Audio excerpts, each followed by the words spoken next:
Kita pantau bersama kondisi terkini di Maroko pasca gempa dengan magnitudo 6,8 yang terjadi Jumat waktu setempat.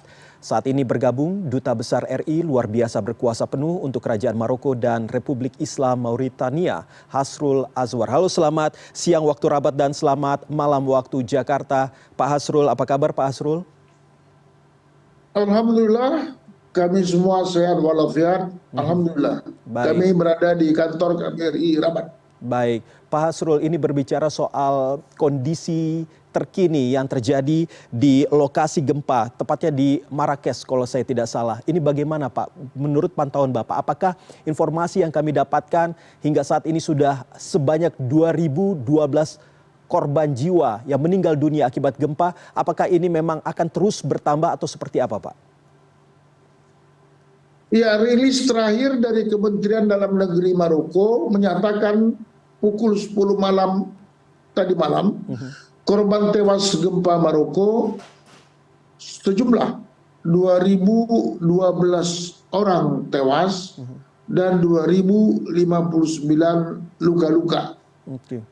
Sampai hari ini pukul 12 siang di Maroko belum ada rilis baru. Namun di lapangan pencarian terus dilakukan, terutama di 6 lokasi pusat gempa, yaitu yang terparah di sekitar kawasan Marrakesh, kemudian Ouarzazate, di Al-Houz, di Azizal, di Taroudan, dan di Khihawa. Inilah 6 kawasan pusat gempa yang terjadi pada tanggal 9 malam yang lalu.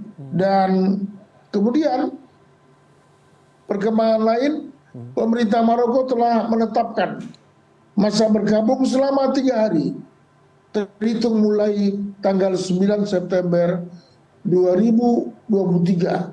Dan selanjutnya setelah sholat zuhur pada hari ini, seluruh masjid di Maroko melaksanakan sholat ghaib, sholat jenazah untuk mendoakan para korban gempa bumi di Maroko.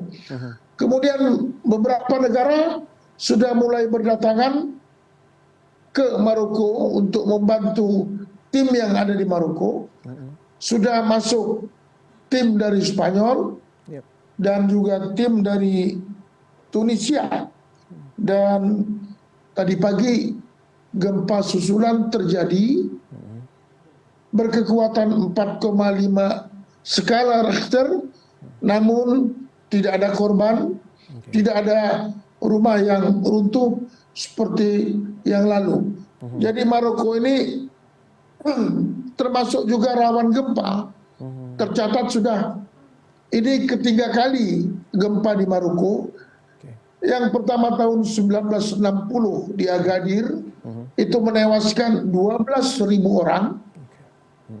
Kedua, tahun 2004 itu menewaskan 600 orang di kawasan Al-Husayma, dan sekarang 2023 menewaskan 2012 orang dan luka 2059 yang terjadi di 6 kawasan, dan yang terparah adalah di kota tua Marrakesh, tempat kota yang pernah menjadi ibu kota Maroko di masa lalu, tempat wisata, tempat pengambilan film-film Eropa, dan banyak bangunan yang dilindungi oleh UNESCO di Marrakesh. Kemudian saya juga ingin mengupdate bahwa sampai saat ini tidak satu WNI yang menetap di Maroko, sejumlah 500 orang, dan tidak satu pun WNI yang sedang berkunjung di Maroko yang terkena dampak atau terkena dampak dari gempa bumi, atau katakanlah seluruh WNI di Maroko yang tinggal di berbagai kota, seluruh WNI yang berkunjung ke Maroko, termasuk sekarang 70 orang delegasi Republik Indonesia yang menghadiri konferensi ke-10 internasional Geopark yang diadakan UNESCO di Marrakesh. Itu juga semua selamat, yang saya juga kemarin menghadiri acara pembukaan konferensi internasional Geopark di Marrakesh, tempat terjadinya gempa. Kira-kira itu update situasi yang berkembang pada hari ini, dan kami terus memantau situasi. Baik. Kami tetap ke hotline 24 jam di nomor telepon plus 212 66 10 95 995, dan ini terbuka 24 jam. KBRI Rabat tetap berkoordinasi dengan Kementerian Luar Negeri di Jakarta, terutama dengan Ibu Menlu, Ibu Retno Marsudi, dan kemudian kami menyiapkan sarana dan prasarana infrastruktur di kantor KBRI Rabat bila mana terjadi sesuatu yang tidak kita inginkan menimpa WNI yang tinggal di Maroko. Baik. Kira-kira demikian. Baik, Pak Hasrul. Pak Hasrul, ini berbicara soal tadi Pak Hasrul juga sempat mengungkapkan bahwa sejumlah negara sudah turun ataupun ikut hadir untuk membantu proses evakuasi dan lain sebagainya.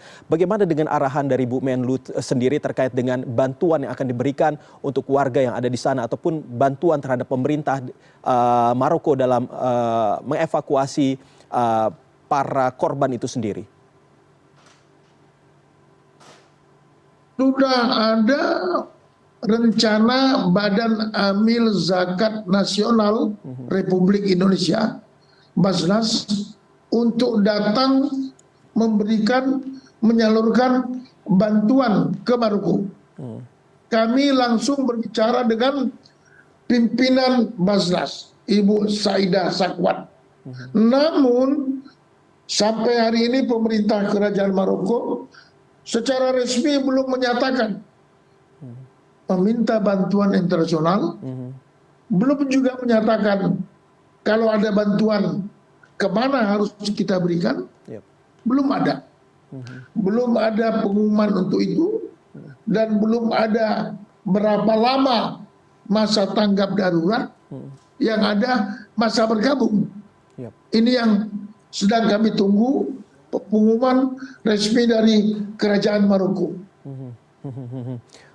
Pak Hasrul, ini berbicara juga soal lokasi, tentunya kita juga masih menerka-nerka dan juga membayangkan sebenarnya jarak dari kota Rabat ke titik dari lokasi kejadian ataupun titik dari gempa seperti Marrakesh dan daerah-daerah lainnya. Ini sebenarnya berapa jaraknya, berapa jauh, dan juga seperti apa juga kondisinya terkini terkait dengan mungkin saja prasarana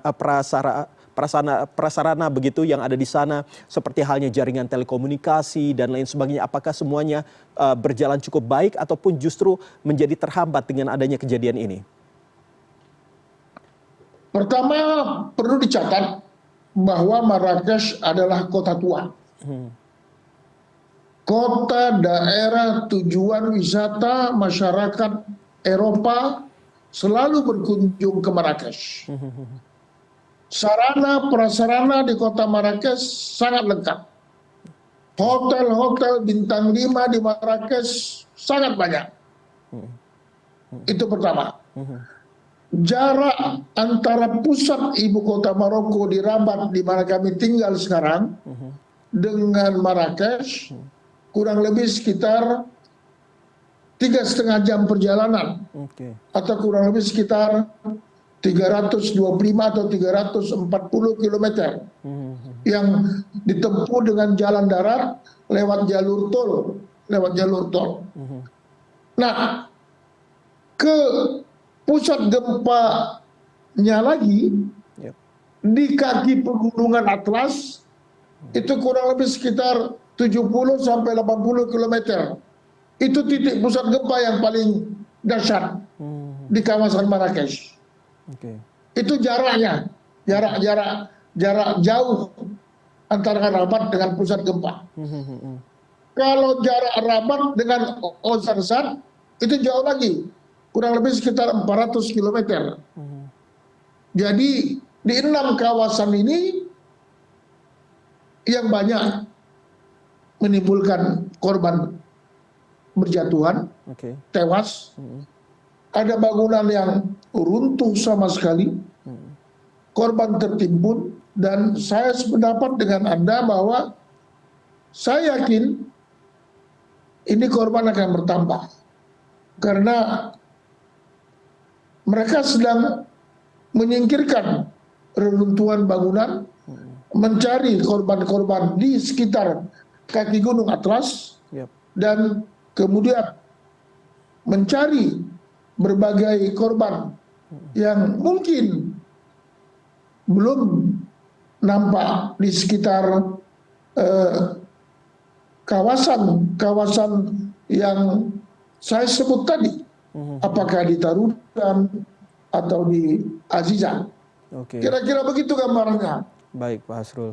Pak Hasrul, ini berbicara soal tadi yang disampaikan oleh Pak Hasrul bahwa Marrakesh ini menjadi salah satu destinasi wisata begitu, menjadi tempat sejarah dan lain sebagainya. Otomatis di sana banyak wisatawan yang datang. Apakah Pak Hasrul juga mendapatkan informasi apakah selain warga negara memang yang ada di Maroko, ada warga negara lain yang mungkin saja juga terjebak di sana ataupun menjadi korban? Sepanjang yang saya ketahui, para turis mancanegara itu mereka tinggal di hotel-hotel mewah. Sangat jarang saya menemui turis yang backpack di Marrakesh. Ya, itu Marrakesh kota indah, bangunan UNESCO yang dilindungi oleh UNESCO, pernah menjadi ibu kota Maroko di masa Murabitun atau Muwahhidun. Dan mereka tinggal di hotel berbintang 4, 5, dan tidak ada satu hotel pun yang runtuh. Yang runtuh umumnya adalah rumah penduduk. Jadi saya sampai sekarang tidak menerima ada korban wisatawan asing, yang korban penduduk pribumi, penduduk setempat yang di pedesaan, mungkin di luar kota Marrakesh. Kalau di dalam kota Marrakesh sendiri, contoh, gedung tempat saya menghadiri acara pembukaan grand opening Geopark ke-10 UNESCO, itu hanya retak-retak Pak dindingnya. Tidak runtuh. Itu gedung ya, gedung pertemuan yang besar, memuat ribuan orang, itu hanya retak-retak saja. Tapi di luar itu, rumah penduduk, itu yang parah kerusakannya. Baik, Pak Hasrul Azwar, Duta Besar Republik Indonesia luar biasa berkuasa penuh untuk Kerajaan Maroko dan Republik Islam Mauritania. Terima kasih informasinya yang begitu mendalam kepada kami, dan tentunya kami berharap agar Bapak dan juga warga negara Indonesia yang ada di sana dalam kondisi sehat walafiat. Terima kasih sekali lagi Pak. Selamat siang waktu Rabat. Selamat malam waktu Indonesia. Baik.